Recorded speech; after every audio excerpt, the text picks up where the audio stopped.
عامر تمیمی رضی اللہ تعالیٰ عنہ ایک تابعی ہے، عامر تمیمی رضی اللہ تعالیٰ عنہ بصرہ میں رہتے تھے آپ، کوفہ سے قریب بصرہ، یہ اسلامی دنیا کا ایک مرکزی شہر ہے۔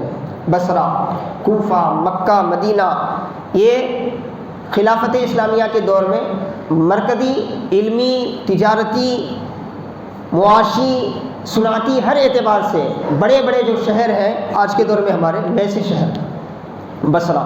آج تو پورا تباہ و برباد ہو گیا ہے، آج بصرہ میں کچھ نہیں ہے سوائے کیا ہے، صحرائی ریت کے کچھ نہیں ہے، سب کچھ آثار کو کیا ہے ہمارے اپنوں نے تباہ کر کے ختم کر دیا ہے۔ وہ بصرہ میں وہ رہتے تھے اور انتہائی زاہد، ہمیشہ اللہ کی عبادت میں رہنے والے۔ آپ نے تجرید کی زندگی گزاری، اسلام سے وابستگی اور اسلام کیسے ان کے دلوں میں بیٹھا تھا آپ اندازہ کریں۔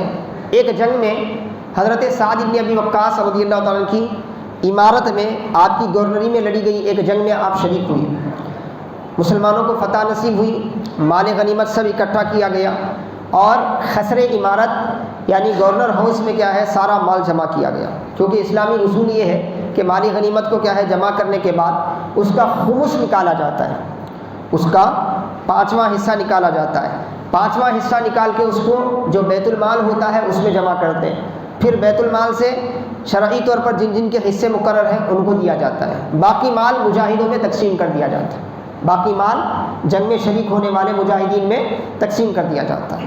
تو اس جنگ میں جو مال آیا وہ انتہائی قیمتی مال تھا، ایسے تو مسلمان بہت سے جنگ کر رہے تھے، مالی غنیمت آ رہا تھا انہیں، لیکن اس جنگ کا جو مال آیا تھا بڑا قیمتی مال آیا تھا۔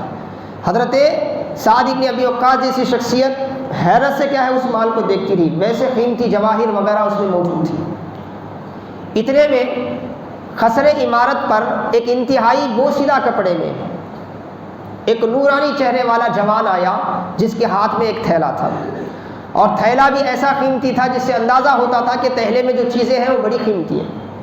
اس نے اجازت لی اور لا کر کیا ہے حضرت سعد بن ابی وقاص کے سامنے اس تھیلے کو رکھ دیا۔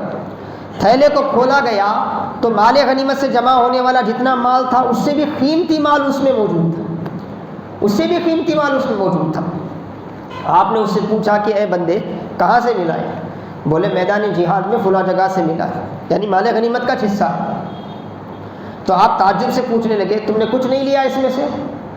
بولے اللہ نے بیت المال کا حق مقرر کیا ہے اسی لیے میں نے اس میں سے کچھ نہیں لیا، اگر ایسا نہیں ہوتا تو میں تمہارے سامنے کیوں لاتا؟ اسلام کا جو اصول ہے اسی لیے تو میں یہاں پر لایا ہوں۔ اتنا کہہ کر آپ اجازت لے کے واپس ہو گئے۔ حضرت سعد بن ابی وقاص حیران ہے، آپ نے روک کر پوچھا اے بندے جاتے جاتے اپنا نام تو بتا، نام تو بتا۔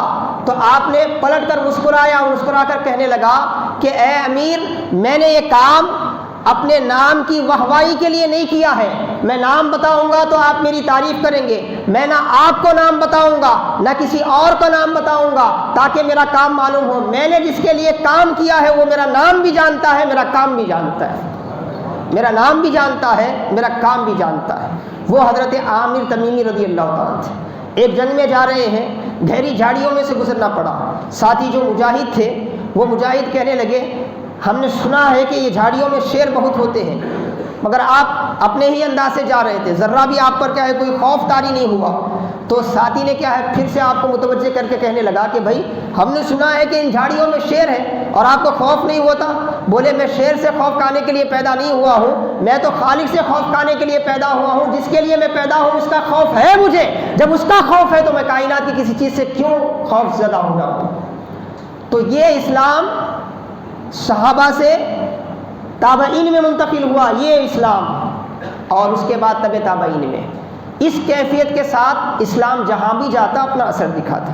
اور آج ہم نے ان اصولوں کو، ان بنیادوں کو کل عدم کر دیا۔